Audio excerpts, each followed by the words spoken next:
están? Muy buenas noches, bienvenidos. Esto es Estado de la Nación y comenzamos a platicar con ustedes acerca de un tema muy importante. Obviamente la atención de los medios después de la consulta la acapara desde hoy la nómina que será entregada mañana al presidente de la República para que analice y escoja al nuevo fiscal general de la Nación. Vamos a platicar acerca de este tema. Los candidatos en esa nómina son Brenda Deri Muñoz Sánchez, María Consuelo Porras Argueta, Miguel Ángel Gálvez Aguilar, Patricia Elizabeth Gámez Barrera, Gladys Verónica Ponce Mexicanos y Edgar Estuardo Melchor Solórzano. Vamos a platicar con nuestros invitados esta noche.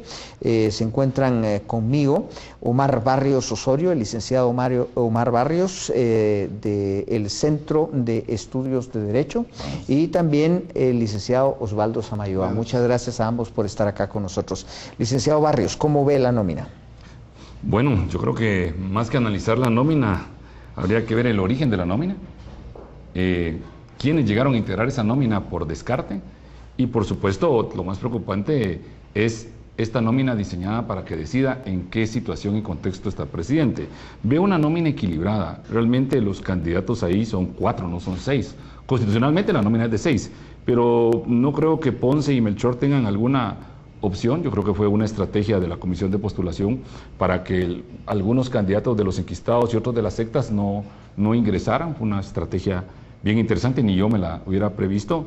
Se va a discutir esto entre los otros 4 abogados y pues aunque suene como que quisiéramos quedar bien, vale la pena en público agradecer a todos los profesionales que presentaron su expediente, porque este es un proceso fuerte, van a recibir cosas muy duras y cosas muy positivas en el camino, pero básicamente veo una nómina muy equilibrada. Yo en alguna oportunidad te comenté que hubiera querido una nómina más cerrada, más estricta, de 6 candidatos muy fuertes. No están muchos de los buenos ahí, y hay unos que gracias a Dios que no están ahí.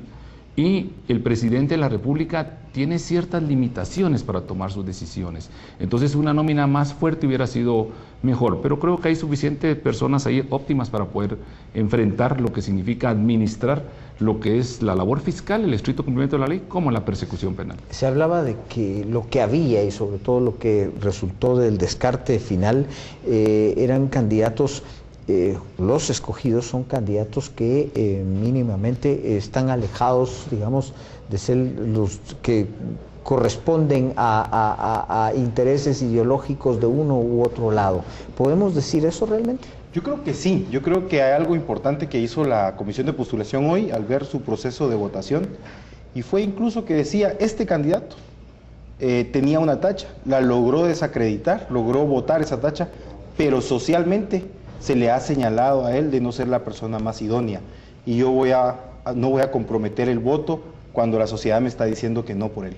Me parece que esa argumentación fue valiosa porque hay un evento que desde el año 2009 hemos venido aprendiendo: la participación de la sociedad en el proceso de poder presentar tachas o señalamientos, el proceso de poder observar, el proceso de poder incluso pedir la palabra y darle un espacio para que pueda pronunciarse. Finalmente tuvo un impacto en la comisión de postulación, que valoró todo aquello que la sociedad también le iba diciendo de quiénes no serían las personas idóneas que estuvieran ahí. Puedo decirlo abiertamente, la comisión lo expresaba cuando se pronunció sobre el exmagistrado Eric Álvarez, que decía, bueno, el señor se fue de viaje con la secretaria con fondos públicos, tengo cuestionamientos de honorabilidad. Lo del magistrado actual, Rojas Cetina, que se habla sobre el tema de la filtración que hubo de información. En fin, ellos fueron dando sus propios argumentos del por qué no a ellos. Y lo interesante es que esta lista de 6 termina saliendo también de los mejor calificados. Es decir, no hubo necesidad de ir más abajo, sino que dentro de los mejores calificados también fueron ellos tomando a estas personas. Yo concuerdo con el licenciado Omar en cuanto a que de este listado de 6 hay 4 que podríamos decir son los que realmente están compitiendo para que el presidente tome esta decisión. Cualquiera diría que ahora la pelota se encuentra en la cancha del presidente de la República, pero realmente hay alrededor de 8 recursos que tiene la Corte de Constitucionalidad. ¿Qué podemos prever que pueda pasar allí? Bueno, ahí la solución es bien sencilla. Si el proceso avanza en la decisión y la Corte Constitucional, me corrijo, algunos magistrados poderosos dentro de la Corte ven que el proceso avanza a favor del presidente, ten por seguro que esas acciones van a darse con lugar. Si el proceso avanza hacia otros grupos, otros segmentos, digámoslo claramente, intereses, no el MP y la CICIG, quiero aclarar eso, intereses que convergen en el MP y la CICIG, ten por seguro que esos amparos van a ser declarados sin lugar. La Corte Constitucional tiene un poder fuerte con la magistrada Porras y otros magistrados que tratan de hacer un balance político, si lo quisiéramos ver en el punto de vista aceptable, pero que fallan en lo jurídico para poder quedar bien socialmente. Entonces, y sin embargo, hablando de la misma Corte y la decisión que tiene, la nueva presidenta de la Corte de Constitucionalidad, pues pareciera despegarse un poco de los otros magistrados, y pareciera ahora cobrar una corriente de fuerza por ahí muy diferente, ¿no? Sin duda. Aquí hay una reconfiguración de fuerza también ahorita en la CC. Sin embargo, creo que no va a dejar, o eso no va a influir en la decisión final sobre el tema de la elección del fiscal. Creo que esta nómina, este listado de 6, no amerita o no tiene razón ha dejado sin fundamento los amparos interpuestos. Porque se eligió de los mejores calificados. Eso era uno de los eventos que tanto se argumentaba. Se decía que no se estaba respetando la tabla de gradación. Finalmente esto respeta la tabla de gradación por la forma en que se hacen las votaciones. Se decía que estaba en componenda para que exmagistrados de la Corte Suprema de Justicia o magistrados actuales pudieran entrar. No entraron los que estaban o se sospechaba que iban a entrar. Ha dejado sin fundamento, sin materia, varios recursos. Yo creo que la CC va a terminar dando sin lugar estos amparos porque no hay materia conforme los argumentos que se habían presentado inicialmente. Perdón, solo una acotación. Sí. No olvidemos que uno de los 6 integrantes de esa nómina es una magistrada suplente de la Corte de Constitucionalidad. Correcto. Y ese es otro factor que juega, aunque es suplente, por supuesto, juega una injerencia importante en el debate de lo que puedan pasar dentro de las decisiones que la Corte toma. Casi de inmediato cuando se conoce bueno, no de inmediato, pero sí horas después que se conoce la nómina que será presentada al presidente, la Embajada de los Estados Unidos emite un comunicado. Todos sabemos que esos comunicados mandan una señal, y el mensaje era felicitando a la comisión postuladora y pidiendo que se siguiera con el proceso. ¿Qué podemos decir de esto y sobre todo en relación a los amparos que están en la Corte? Bueno, todos sabemos perfectamente que la Embajada viene siendo posiblemente los actores externos más importantes al proceso. El simple hecho de la felicitación es una reconciliación con la comisión de postulación, ya que no quedaron los candidatos de la Embajada dentro de esa nómina, como por ejemplo Claudia Escobar.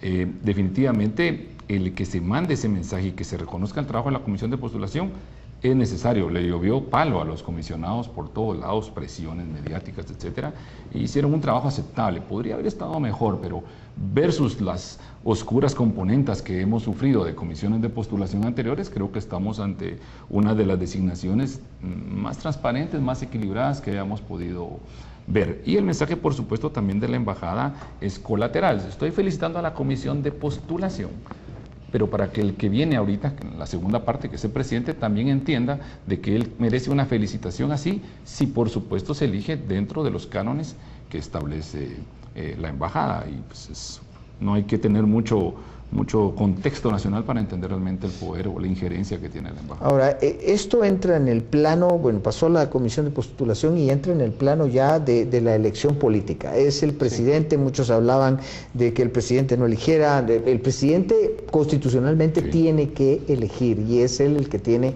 ahora en sus manos el poder elegir. La nómina, sin embargo, no le deja tampoco muchos márgenes. Sí, yo creo que al final era lo que se esperaba. La esperanza estaba en la comisión de postulación. En el presidente muchos hemos perdido la esperanza de las decisiones correctas que pueda tomar.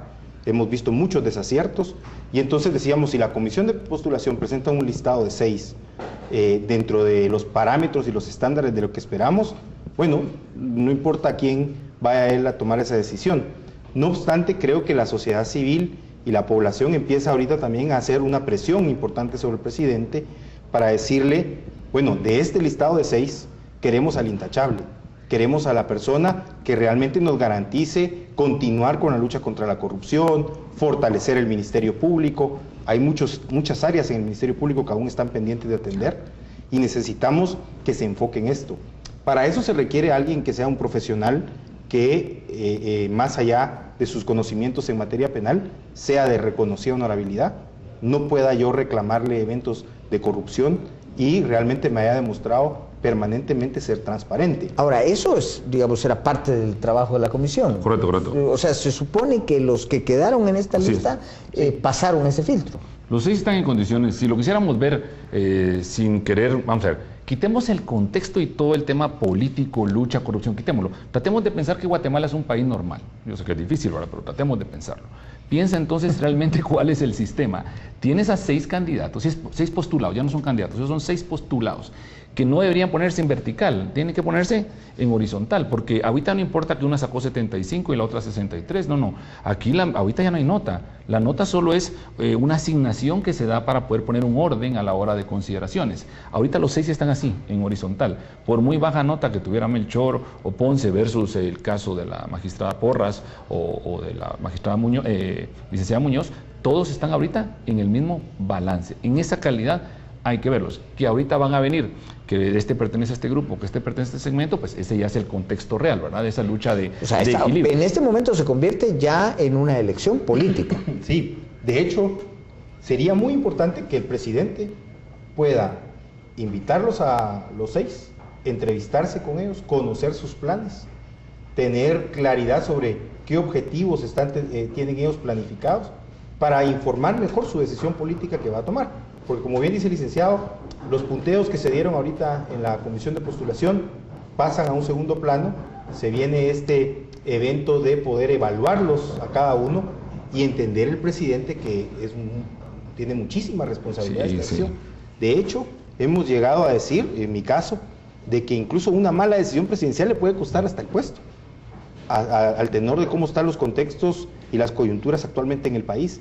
Tiene que ser muy, muy delicado en su análisis y muy, muy objetivo en la forma en que va a decidir. Tomando en cuenta que todas las circunstancias que rodean el caso, incluyendo que el presidente tiene familiares encausados, etcétera, etcétera, ¿quiénes creen ustedes que definitivamente podrían no ser una elección del presidente?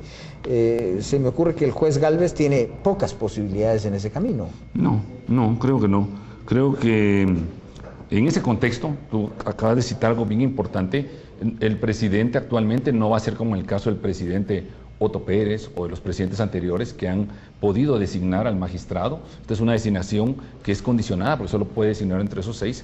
Ha sido más libre, más independiente. Este presidente es un presidente débil, sin formación política jurídica, sin bases partidarias, con un sector de asesoría muy bueno, pero un sector de asesoría que solo ve los intereses de ellos mismos, ni siquiera del presidente.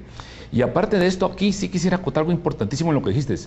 Hoy por hoy, el Ministerio Público y la CICIG y todos los buenos abogados que han trabajado dentro de estas estructuras van a sufrir el veto presidencial por esa acción anómala de encauzar un proceso contra el hijo y el hermano del presidente innecesario. Sí había delito, pero es un delito de falsedad documental, que es un delito menos grave. Pero esa posición que tomó el comisionado y la fiscal de escandalizar una falsedad y llevarla a crimen organizado, mayor riesgo y todo lo demás, le va a costar, por ejemplo, a Verónica Ponce, que es ex fiscal y que es ex CICIG, la oportunidad de poder optar. Le va a costar a Melchor, porque es DICRI, es del equipo que fue de Tel Maldana, le va a costar esa opción. Van a sacrificar a una excelente opción como la licenciada Muñoz, porque ella es parte de la Procuraduría de Derechos Humanos, y entonces aquí no creo que el presidente le vaya a perdonar al PDH las acciones que ha encausado, me corrijo, al Procurador de Derechos Humanos, que ha encausado con su equipo y que ella es parte de ese equipo. Entonces aquí van a aflorar esos sentimientos, y ese es el llamado que hay que hacerle al presidente. El presidente tiene que entender que cualquiera de sus asesores que les diga, mira, este te va a solucionar los problemas, este te va a arreglar la vida de tu hijo y tu hermano, este te va a arreglar, este no te va a servir, es falso, presidente, es falso. Ahí tiene usted el ejemplo con la fiscal Tel Maldana y el gobierno anterior. El fiscal que usted escoja, presidente, tiene que ser la persona más idónea para este momento que estamos viviendo, porque aquí nadie lo va a ni a ayudar.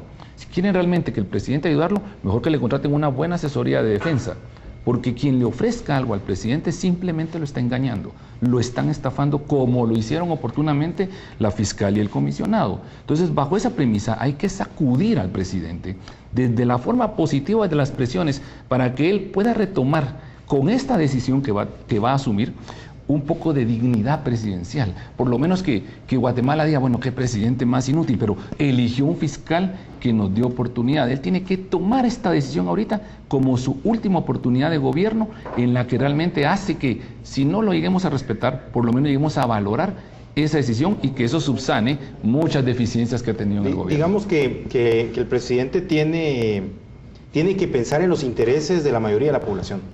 Y lo que la mayoría de la población queremos es un ministerio público que siga fortaleciéndose en el área de lucha contra la corrupción, en el área de persecución de delitos contra la administración pública. Necesitamos que se fortalezcan delitos contra la vida, en delitos patrimoniales, es decir, hay mucho trabajo que hacer en el ministerio público. Tiene que pensar en el interés público, Sí, que no siempre confluye con la mayoría, que en este caso pero se tiene pone que mucho pensar en cuidado. el interés público. Por ¿verdad? ejemplo, la magistrada Porras, la señora Consuelo Porras ha financiado partidos políticos. En uno de sus colegios, en Misco, hubo campaña electoral. Esto me pone a mí en una duda. Yo creo que el presidente tiene que valorar también que ese evento de que la señora haya participado en situaciones políticas, partidistas, bajo la coyuntura de financiamiento electoral ilícito, bajo los parámetros que se dan del desgaste del modelo político, yo como ciudadano cuestiono a la Fiscalía. Contrario censo, valoraría el evento de alguien con experiencia, con carrera, con cierto conocimiento de la gestión y la administración. Esto yo no lo encontraría, por ejemplo, en la licenciada Ponce, pero en los otros candidatos habría que profundizar el análisis para de ellos determinar quién podría. Bien, vamos a ir a una pausa, pero regresamos en unos instantes con más.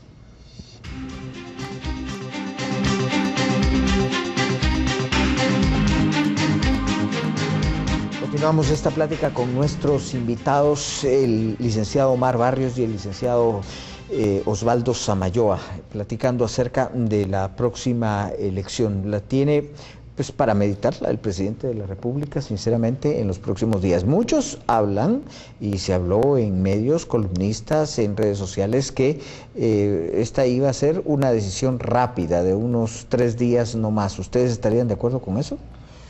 Yo creo que el presidente va a tener que jugar una estrategia según el que él designe. Por ejemplo, si él piensa designar, voy a ser hipotético, a la licenciada Muñoz, se puede tomar todo el tiempo que él necesite.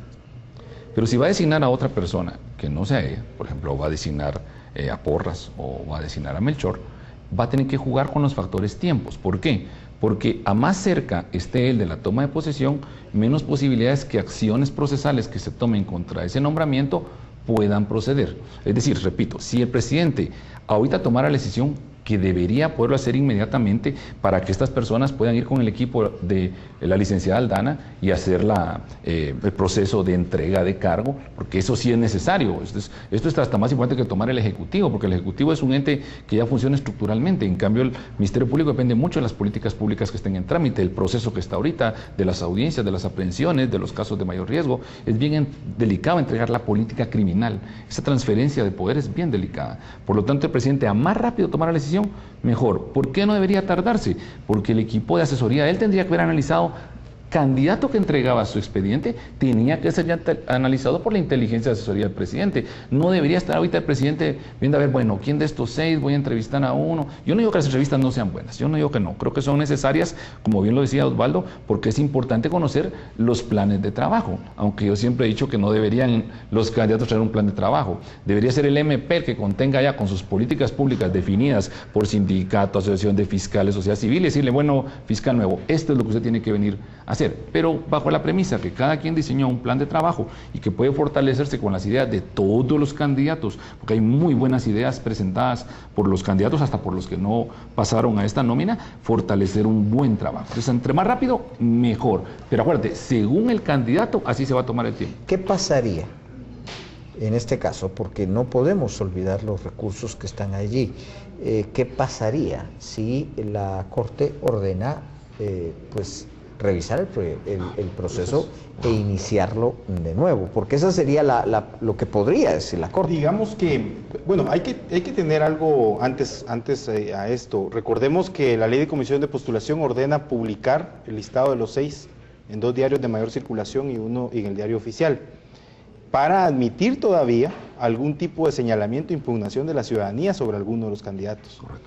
Si esto llegara a darse, bien dice la ley, la comisión no puede desarmarse en este momento, sigue integrada hasta que el presidente nombre por cualquier situación que se dé en donde tenga que conocer. Si la Corte en este momento decide retrotraer el proceso a algún punto específico, la comisión sigue conformada y debería revisar lo que la Corte le dice y retomar a partir de eso. ¿Estaría a tiempo de sustituir a la fiscal Yo creo Telma que Aldana no le daría tiempo. el próximo 18 de mayo, ¿no? 17. 17. Sí. No creo que dé. No creo que dé tiempo. Ya ahorita ya es corto, ya ahorita. Si ¿Qué hoy pasaría en ese tiempo. escenario? Muchos han dicho que ella ya nombró sucesoras para que llegaran de aquí a diciembre, pero eso, eso es algo anómalo. Bueno, hemos visto cómo los plazos constitucionales por este tipo de acciones y por cierto retardo en las decisiones de los tribunales que fungen como tribunales constitucionales en el momento que se accionan amparos se han atrasado. Por ejemplo, la doctora Paz y Paz tomó posición en diciembre. Sí. ¿Ya? Imagínate, de mayo a diciembre, ¿cuánto tiempo? Tenemos cortes supremas que no se han integrado el 13 de octubre, se han integrado hasta posterior. Entonces, ten seguro que sí existe esa posibilidad. Sí existe que la CC no le dé certeza legal al proceso. Ya tuvimos casos en que se nombró un fiscal, ¿se recuerdan? Estuvo 8 días y tuvo que entregar el cargo por un mandato de la Corte. O sea que ni siquiera porque tome posesión el 17 o el designado se asegura que ahí va a estar. Va a depender siempre del poder que hay dentro de la Corte de Constitucionalidad. ¿Cuál es la situación? Si se llegara al 17 de mayo, la doctora Aldana no puede quedarse en el cargo, estaría incurriendo en el delito de prolongación de funciones públicas. Se tiene que entregar su cargo el 17 de mayo. Y entonces se activa la reforma de la Ley Orgánica del Ministerio Público. Antes era el fiscal distrital de nombramiento más antiguo.